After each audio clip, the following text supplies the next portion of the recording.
Hey there, and welcome to today's video. For today's video, we will be taking on Lilsimsie's Small Shell Challenge. I don't know about you, but SH and CH can sometimes just trip me up. One that's particularly hard for me is sharp cheddar. I always need to think about that one. Little pause there too. But anyways, for today, I thought we could take on this challenge. Since I actually can't remember how long it's been since I last did one. I believe I did one not too long ago. But I kind of wanted to do one again today, so I thought, why not? So for those of you that don't know, a shell challenge is basically here is the outside of the house, do what you will on the inside, and you can add platforms, you can add decks, you can basically do anything except remove the walls that already exist, or create walls outside of it to make the shell be on the inside, basically. So anything that modifies the exterior, basically a no-go if it's a wall. Now you can kind of get around this. You could probably put some half walls. There are some pretty tall ones that you could put there. But at some point you gotta call it, not cheating, but you gotta call it that you're no longer following the rules of the challenge. Now for this challenge, I also wanted to make it a relatively cheap house. So originally I tried to make it a 20k house, but it is a house for 4 Sims. And ironically enough, it ended up feeling quite big on the inside. So I figured, why not make this just a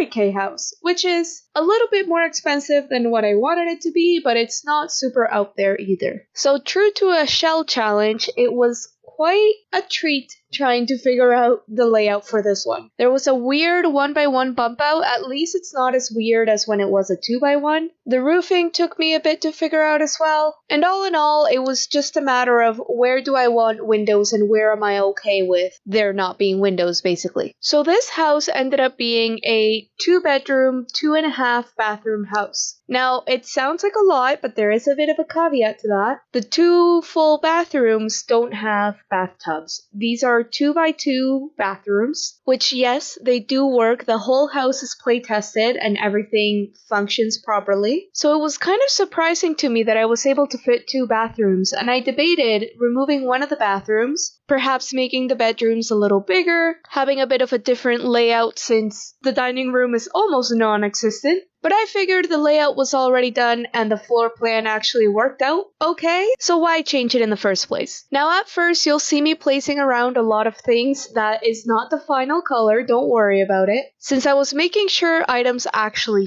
fit. I was confident I was going to be able to fit everything I needed. I just needed to see how much space there was actually going to be between the different items. So since I had 30k to work with, I was able to fit a pretty big TV, and I could have squeezed in a computer as well, but I didn't think this house really needed one. So I guess we could say that the house itself is a bit more on the traditional side. Don't ask me why, but I started with a roof and I kind of wanted it to be green, so that's where the rest of the color scheme came from. So on the inside, I wanted there to be a bit of a formal entryway that then goes into the living room, dining room. And I wanted this house to look a little older, so there is some green carpet in the living dining room. I was going to say it's disgusting, but I guess that's subjective at the end of the day. I used the cheap cabinets, I used the cheap appliances, I tried to use cheap sinks. So I tried to keep the cost down absolutely everywhere, since I wanted this house to look full. Once all was said and done though, I had enough money left over to actually put a bit of a barbecue area outside, even have a chess table out there. So all in all, I'd say this was another successful shell challenge. There have been some that have stumped me for a while, but I don't think there has been any shell challenge that has been a complete loss. I always try to do them in a way that there aren't any, let's say, voids, meaning I would just close off a section in order to make it function properly, or maybe there's a diagonal wall I don't really want to deal with, so I cut that off as if it was a column or something. Considering I didn't have to do that this time around either, I definitely will call it a success myself. But anyways, we are getting close to the end of this video, so do let me know down below what you think of this one. Let me know what you'd like me to try out next, and I hope to see you in the next video. Have a great weekend!